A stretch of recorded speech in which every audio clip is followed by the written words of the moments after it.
Bonjour, c'est Didier de changementpositif.fr, le site de la crise de la quarantaine pour vivre la vie qui vous ressemble. Franchement, on est bien mieux quand on sort des conditionnements et qu'on a une bonne interprétation de la vie. On vit en fonction de ce qui nous fait du bien et on apprécie beaucoup mieux la vie. À ce sujet, une expérience récente en ce qui me concerne et que je partage avec vous aujourd'hui. Cela concerne un souvenir de mes 20 ans qui me vient en tête et qui fait suite à une visite chez ma mère, toujours en vie, toujours aussi prompte d'esprit et de corps. Ma mère conserve quelques photos de ma jeunesse, dont des photos de l'époque où j'ai participé à quelques courses de moto sur circuit de vitesse. J'ai vu chez elle une photo de cette période courte où je faisais de la moto en compétition. Il s'agit d'une photo du podium de cette course d'endurance de 8 heures au Castellet, circuit Paul Ricard. Avec mon équipier, on avait fait la 2e place. Et je vois cette photo qui est bien en vue sur un meuble. Je ne l'ai jamais vraiment regardée par le passé. Mes enfants s'y intéressaient plus que moi. L'idéalisation est un fléau dans toutes les familles. Et donc là, je regarde cette photo qui pour moi avait toujours signifié que j'avais raté la 1re place. Nous sommes 6 sur le podium et tout le monde a un sourire éclatant, sauf moi. Donc sur cette photo, je suis le seul à faire la tête. J'étais déçu que nous ayons raté la 1re place, comme je vous l'ai dit. C'était un beau résultat en fait, et le dernier, puisque je me suis investi dans mes études tout de suite après. Mon niveau d'exigence était tel que je pensais qu'il me fallait la réussite tout de suite.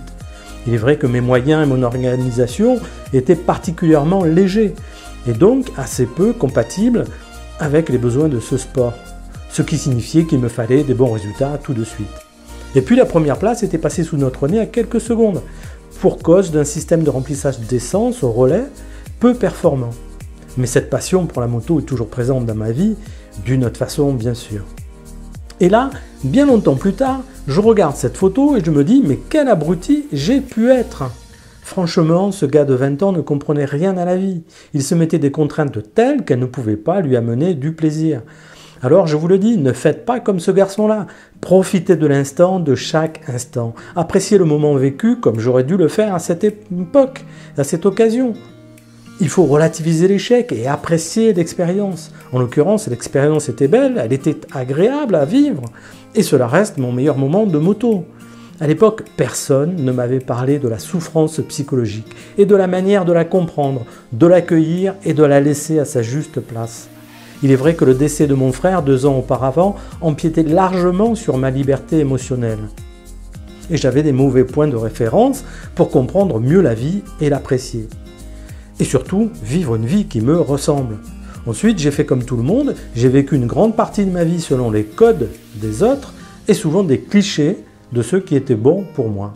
D'où les conditions idéales pour ma future crise de la quarantaine.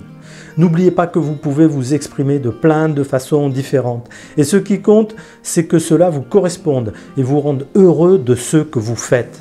Vous avez la responsabilité face à une vie unique de révéler vos potentiels et de développer vos aptitudes. Par-dessus tout, vous avez à vivre et faire vivre vos envies.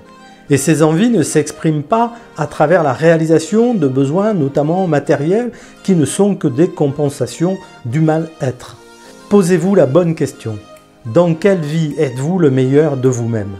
Et essayez de la vivre, avec ses bons aspects et ses moins bons. Et apprécier d'être en vie et de pouvoir ressentir tant d'émotions et tant de possibilités. Avec le recul, ce n'est pas la 2e place qui me laisse une certaine désillusion, c'est de n'avoir pas apprécié à sa juste valeur l'instant. C'était Didier, votre partenaire vers le meilleur de vous-même. Vivez bien votre vie à vous. Et je vous dis à bientôt.